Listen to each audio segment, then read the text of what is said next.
రాజకీయాల్లో ఎప్పుడూ సెన్సేషన్లు ఉండవు. క్రియేట్ చేస్తారు, చేయబడతాయి. కొన్నిసార్లు క్లిక్ అవుతాయి, కొన్నిసార్లు ఫట్ అవుతాయి. ఎవరు ఎందుకు ఎలా ఆధిపత్యాన్ని నిరూపించుకుంటారన్నది ఊహించలేం. ఒక్కటి మాత్రం నిజం, రాజకీయాల్లో సక్సెస్ కావడం కోసం నాడు నితీష్ కుమార్ చేయని ప్రయత్నం లేదు. సుదీర్ఘ ప్రయాణం తర్వాత మాత్రమే ఆయనకు సక్సెస్ లభించింది. 15 ఏళ్ల తర్వాత మాత్రమే గెలుపు రుచి చూశాడు. ఒక్కసారి సీఎం పీఠంపై కూర్చున్న తర్వాత నితీష్ కుమార్ తిరుగు లేకుండా పాలిస్తున్నాడు. ఒక్క ఛాన్స్ ప్లీజ్ అంటూ నాడు ఓటర్లను వేడుకున్న నాయకుడు ఇప్పుడు బీజేపీ పెద్దలు సైతం తనకు మద్దతిచ్చేలా చేసుకోగలుగుతున్నాడు.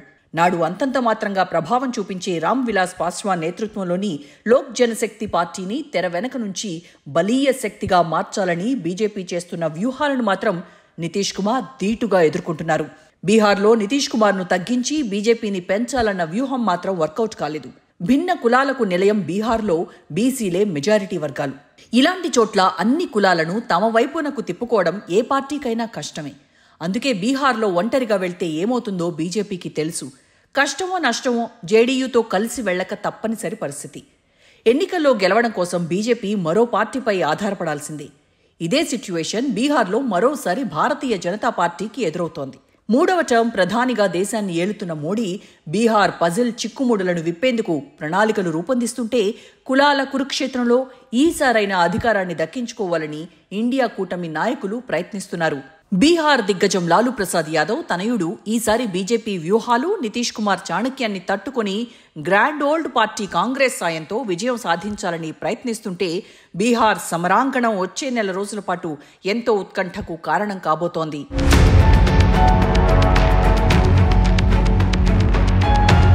బీహార్ ఎన్నికల్లో కింగ్ కావాలా, కింగ్ మేకర్ కావాలా, లేదంటే తాము చెప్పిందే జరిగేలా చేయాలా అని ఇప్పుడు ఆ రాష్ట్రాన్ని సుదీర్ఘకాలం పాలిస్తున్న సీఎం నితీష్ కుమార్ ఆలోచిస్తున్నారు.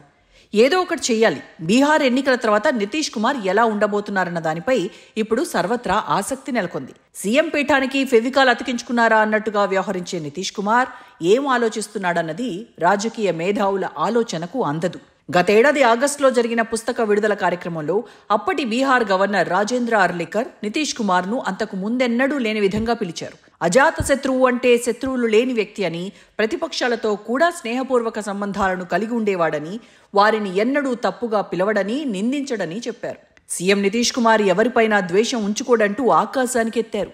వెనక్కి తిరిగి చూస్తే 2 దశాబ్దాలుగా బీహార్ రాష్ట్రాన్ని ఏలుతున్న వ్యక్తి విషయంలో ఇది 100% నిజమే కావచ్చు. 9 నెలల స్వల్ప విరామం తప్ప మరికొద్ది రోజుల్లో జరగనున్న అసెంబ్లీ ఎన్నికల తర్వాత కూడా ఆయన ఆ పదవిలో కొనసాగేందుకు అవకాశాలు పుష్కలం. ప్రస్తుతం 74 ఏళ్లు పూర్తయినప్పటికీ మరోసారి సీఎం బాధ్యతలు చేపట్టడానికి ఆయనకు వయస్సు అడ్డురాదు. నితీష్ కుమార్ బీహార్లో నేషనల్ డెమోక్రటిక్ అలయన్స్ ఎన్డీఏ సంకీర్ణానికి ఫేస్గా ఉన్నాడు. ఓ రకంగా చెప్పాలంటే ఎన్డీఏ కూటమికి నితీష్ ఓ బ్రాండ్ అంబాసిడర్. 5 ఏళ్ల క్రితం జనతాదళ్ యునైటెడ్ 243 సీట్ల రాష్ట్ర అసెంబ్లీలో 43 సీట్లకే పరిమితమైంది. నాడు నితీష్ కుమార్ తన రాజకీయ భవితవ్యం ఏమవుతుందో అనుకున్నాడు. ఇలాంటి అవమానకర ఫలితాలు సైతం ఆయనను పూర్తికాలం సీఎం పదవిలో కొనసాగకుండా ఆపలేకపోయాయి. మొదట భారతీయ జనతా పార్టీ, తర్వాత రాష్ట్రీయ జనతాదళ్, ఆపై మళ్లీ బీజేపీతో కలిసి నితీష్ కుమార్ ప్రభుత్వాన్ని ఏర్పాటు చేయడం దేశ రాజకీయాలకు బీహార్ పాఠాన్ని బాగా చూపిస్తున్నాడు నితీష్ బాబు. లోక్సభ ఎన్నికల ఫలితాల తర్వాత జేడీయూ పుంజుకుంది. అప్పటి వరకు బీజేపీ అప్పర్ హ్యాండ్గా ఉన్నప్పటికీ ఎన్నికల్లో 12 మంది ఎంపీల గెలుపు నితీష్ కుమార్ను ట్రాక్లోకి తీసుకొచ్చాయి. లోక్సభలో బీజేపీ పూర్తి మెజారిటీ లేకపోవడం, ఆ పార్టీ 240 సీట్ల దగ్గరే ఆగిపోవడంతో ఇప్పుడు ఆయనకు ఇదో అడ్వాంటేజ్గా మారింది. 12 మంది ఎంపీలు వచ్చే రోజుల్లోనూ నితీష్ కుమార్ను సురక్షితంగా ఉంచుతాయని మాత్రం చెప్పొచ్చు. ఒకవేళ బీహార్లో ఇండియా కూటమి ఏదో అద్భుతం జరిగి వన్ సైడ్ విక్టరీ సాధించకుంటే వరుసగా నితీష్ కుమార్ బీహార్కు 10వసారి ముఖ్యమంత్రిగా బాధ్యతలు చేపట్టడం ఖాయం. మహాగఠబంధన్ బీహార్లో పేరుకు మాత్రమే మహాకూటమి. రియాలిటీలో మాత్రం అది ముస్లిం యాదవ్ కాంబినేషన్ వద్దే ఆగిపోయింది. అంతకు మించి దాని పట్టును సాధించలేకపోయింది.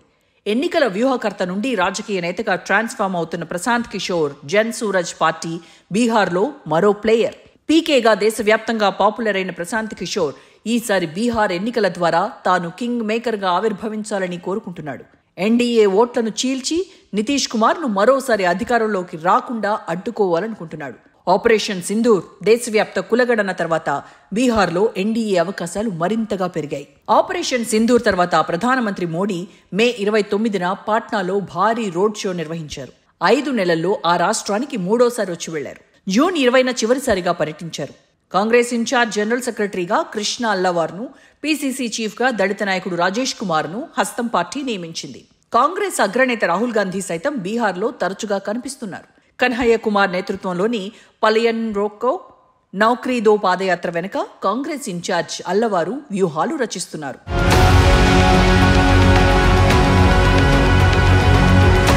నితీష్ కుమార్ కి అలారం బెల్స్ మోగించాలని చాన్నాళ్ల నుంచి పథక రచన చేస్తున్న కేంద్ర మంత్రి చిరాగ్ పాస్వాన్ అసెంబ్లీ ఎన్నికల్లో పోటీ ఈసారి ఓ రేంజ్లో చేస్తానంటున్నాడు. తండ్రి కలలను సాకారం చేసుకోవడంతో పాటుగా బీహార్ ఫస్ట్, బీహారీ ఫస్ట్ నినాదంతో తాను ఎన్నికల్లో పోటీ చేస్తానన్నాడు. అంతేకాదు, కూటమి సీట్ల షేరింగ్ విషయంలో తనకు అవమానం కలిగితే మొత్తం 243 సీట్లలో పోటీ చేస్తానంటూ చేస్తున్న బెదిరింపులపై బీజేపీ ఆచితూచి వ్యవహరిస్తోంది. తండ్రి రామ్ విలాస్ పాస్వాన్ వైఖరికి భిన్నంగా ఆలోచించే చిరాగ్ బీహార్లో ఎన్నటికైనా సీఎం కావాలన్న లక్ష్యంతో పనిచేస్తున్నాడు. బీజేపీ పెద్దల ఆశీస్సులతో నితీష్ కుమార్ను దెబ్బ కొడతానంటున్నాడు. అయితే తలపండిన రాజకీయ నాయకుడు నితీష్ కుమార్ చిరాగ్ విషయంలో ఇప్పటికే పలు ఎదురు దెబ్బలు తిన్నాడు. ఈసారి అలాంటి అవకాశం లేకుండా చూసుకోవాలనుకుంటున్నాడు. భవిష్యత్తులో బీహార్ రాజకీయాలే తన లక్ష్యమని, రాష్ట్ర ప్రజలకు సేవ చేయడమే తన ఉద్దేశం అంటున్నాడు. ప్రస్తుతానికి ముఖ్యమంత్రి కుర్చీ ఖాళీగా లేదని చిరాగ్ స్పష్టం చేస్తున్నా ఎన్డీఏలో మాత్రం తాను ఏమాత్రం తక్కువ కాదన్న భావన కలిగిస్తున్నాడు. గత అనుభవాల దృష్టిలో పెట్టుకుని చిరాగ్తో పోటీ పడాలనే ప్రతిపాదనకు నితీష్ అంత సుముఖంగా ఉండరు. ఏదేమైనా ప్రతిపక్షంలో ఉన్న తేజస్వి యాదవ్, ప్రశాంత్ కిషోర్, కన్హయ్య కుమార్లతో నితీష్ పోటీ పడాలి. 2020లో జేడీయూ 43 స్థానాలతో దారుణంగా ఓడిపోవడానికి, 28 నియోజకవర్గాల్లో ఒంటరిగా ఓడిపోవడానికి చిరాగ్ పాస్వాన్కు చెందిన లోక్ జనశక్తి పార్టీ ప్రధాన కారణమన్న విషయాన్ని మరవరాదు. ఆ ఎన్నికల్లో ఆ పార్టీ పోటీ బీజేపీ ఆశీస్సులతోనని అప్పట్లో పుకార్లు షికార్లు చేశాయి. 135 నియోజకవర్గాలకు పోటీ చేసిన ఆ పార్టీ అభ్యర్థులకు లభించిన ఓట్లు 5.66%. కానీ పోటీ చేసిన నియోజకవర్గాల్లో ఓట్ల శాతం చూస్తే అది 10% పైగా ఉంది. ఈ ఓట్ల సంఖ్య చూస్తే చాలు నితీష్ కుమార్కు ఒళ్లు మండిపోవడానికి. మామ పశుపతి కుమార్ పరాస్ నేతృత్వంలోని రాష్ట్రీయ లోక్ జనశక్తి పార్టీకి 2020లో ఎన్డీఏ సీట్ల పంపకాలలో చోటు దక్కలేదు. అయితే అప్పట్లో పరాస్ మోడీ కేబినెట్లో పనిచేశారు. ఆ పార్టీ పోటీలో నాడు ప్రత్యేకంగా నిలిచింది. నేడు ఎన్నికలకు ముందు ఆర్ఎల్జేపీ ప్రతిపక్ష మహాగఠబంధన్లో చేరింది. అయితే ఎన్నికల కురుక్షేత్రంలో ఆ పార్టీ ప్రభావం ఎలా ఉంటుందో వేరే చెప్పక్కర్లేదు. నితీష్ కుమార్ ప్రజాదరణ క్రమంగా క్షీణిస్తున్నందున NDA youth icon Tejashwi Yadav, Prashant Kishor వంటి వారిని ఎదుర్కోవడానికి బీజేపీ మరోసారి చిరాగ్ను బీహార్లో రంగంలోకి దించే అవకాశం ఉంది. అందుకోసమే చిరాగ్ మాటల తూటాలు పేల్చుతున్నాడు. అవసరమైతే తాను అన్ని సీట్లలో పోటీ చేస్తానని చెప్పడం వెనక ఉద్దేశం అదేనంటున్నారు విశ్లేషకులు. బయటకెన్ని చెబుతున్నా లోలోన మాత్రం చిరాగ్ పాస్వాన్ 42 సీట్లు డిమాండ్ చేస్తున్నాడు. లోక్ జనశక్తి పార్టీకి 2015లో విడిపోకుండా ఉన్నప్పుడు ఎన్డీఏ ఆ పార్టీకి కేటాయించిన సీట్ల సంఖ్య అది. అయితే ఇప్పుడు తక్కువ సీట్లిచ్చినా చిరాగ్ పాస్వాన్ సంతోషంగా ఉండొచ్చు. సీట్ల సంఖ్య కంటే 2030 నాటికి నితీష్ కుమార్ 80 ఏళ్లు నిండడానికి నెలల సమయమే ఉంటుంది. కాబట్టి చిరాగ్ వచ్చే రోజుల్లో బీహార్ కూటమికి తానే ఫేస్ అవుతారని ఆలోచిస్తున్నాడు.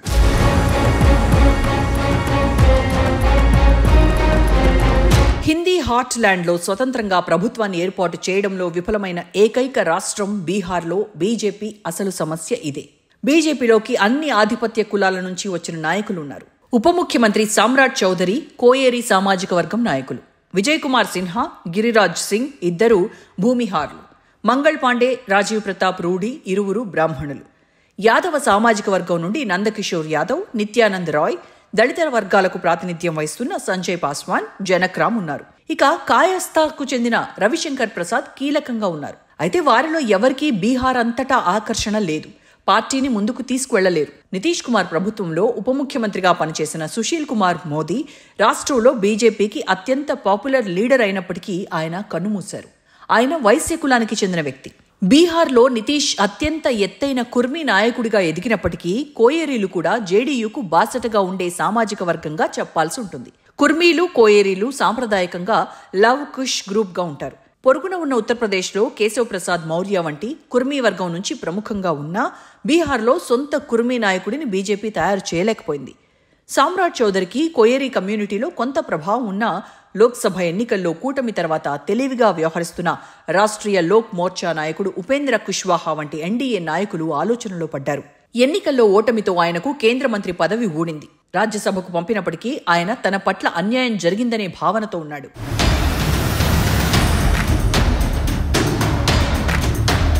అయినప్పటికీ ప్రధాని మోదీ గుడ్ విల్ ఫ్యాక్టర్ రాష్ట్రంలో బీజేపీకి బలమైన సంస్థాగత బలంగా నిలబెడుతుంది. ముఖేష్ సహానీకి చెందిన వికాస్శీల్ ఇన్సాన్ పార్టీ వీఐపీ ఇప్పుడు ఎన్డీఏలో భాగం కాదు. అందువల్ల 2020లో అత్యంత వెనుకబడిన తరగతుల ఈబీసీ కేటాయించిన 11 సీట్లు ఇప్పుడు బీజేపీ చేతిలోనే ఉన్నాయి. అయినప్పటికీ కుష్వాహా ఆర్ఎల్ఎంకు కొన్ని స్థానాలను ఇవ్వాల్సి ఉంటుంది. ఏదేమైనప్పటికీ 2020లో లాగా బీజేపీ 115 సీట్లకే పరిమితమై మిగతా సీట్లను జేడీయూకి ఇచ్చే ఛాన్స్ లేదు. చిరాగ్ ఎల్జేపీకి అవకాశం కల్పించడం వల్ల 2 ప్రధాన పార్టీలు కొంతమేర సీట్లను తగ్గించుకోవాల్సి ఉంటుంది. నితీష్ జేడీయూ తరపు నుంచి ఎక్కువ సీట్లను బార్గెయిన్ చేస్తాడు. సీట్ల కంటే ఇతర విషయాలు కూడా ప్రభావం చూపించవచ్చు. గతంలో సీట్లకు తగ్గకుండా బేరమాడే అవకాశం కూడా ఉంది. జితన్ రామ్ మాంఝీకి చెందిన హిందుస్థాన్ ఆవాం మోర్చా హెచ్ఏఎం చేరికతో ఎన్డీఏ బలం పేపర్ మీద బలంగా కనిపిస్తోంది. కానీ ఓట్ల పరంగా ఎలా ఉంటుందో చూడాలి. 2024 లోక్సభ ఎన్నికల్లో కూడా బీహార్లో ఎన్డీఏ 40 సీట్లలో 30 గెలుచుకుని సత్తా చాటింది. ఇండియా కూటమి ఘోరంగా దెబ్బతింది. ఇక ఇండియా కూటమి విషయానికొస్తే అసెంబ్లీలోని 243 సీట్లలో ప్రధాన పక్షమైన ఆర్జేడీ మిత్రపక్షాలకు దాదాపు 100 సీట్లను వదిలేయాల్సి రావచ్చు. 2020లో కూటమిలో భాగం కాని వీఐపీ, ఆర్ఎల్జేపీ కాకుండా ఆల్ ఇండియా మజ్లిస్ ఏ ఇత్తెహాదుల్ ముస్లిమీన్ ఏఐఎంఐఎం కూడా తేజస్వి యాదవ్ను సంకీర్ణంలో చేర్చుకోవాలని కోరుతోంది. కానీ మహాకూటమి పెద్దగా ఆసక్తి చూపడం లేదు. అలాగే సిపిఐ మార్క్సిస్ట్ లెనినిస్ట్ దాని అద్భుతమైన స్ట్రైక్ రేట్ కారణంగా దాని న్యాయమైన వాటాను డిమాండ్ చేస్తోంది. కాంగ్రెస్ సీట్ల సంఖ్య 2020లో 70 సీట్ల నుండి 40 సీట్లకు తగ్గొచ్చు.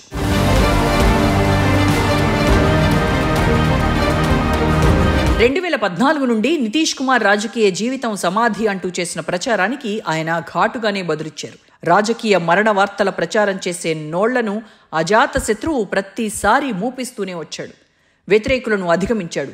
నితీష్ దీర్ఘాయుషు గురించి చాలామంది విమర్శకులు గ్రహించని విషయం ఏంటంటే అతను కష్టపడి పనిచేస్తాడు. వరుసగా 4 ఎన్నికల్లో ఓడిపోయాడు. చివరికి 2005లో ముఖ్యమంత్రి అయ్యాడు. లాలూ ప్రసాద్ యాదవ్ నీడ నుంచి బయటపడి సంకీర్ణం నుండి తన సొంత స్థావరాన్ని ఏర్పరచుకున్నాడు. ఈబీసీలు, యాదవులు కాని ఓబీసీలు, మహాదళితులు, పస్మాండా ముస్లింలను కూడా కుర్మీ, కోయిరీతో జతకట్టేలా చేశాడు. 2020లో ఎన్డీఏ, మహాగఠ్ బంధన్ 2 కూటములు సుమారుగా 37% ఓట్లను ప్రభావితం చేశాయి. అప్పుడు ఎన్డీఏలోకి ఎల్జేపీ, ప్రతిపక్ష కూటమిలో చిన్న పార్టీలు చేరటంతో గెలిచే కూటమికి 40% కంటే ఎక్కువ ఓట్లు అవసరమవుతాయి. ప్రశాంత్ కిషోర్ గ్రాఫ్ పెరుగుతోంది. కానీ అది తప్పనిసరిగా ఓట్లుగా ట్రాన్స్ఫార్మ్ కాకపోవచ్చు.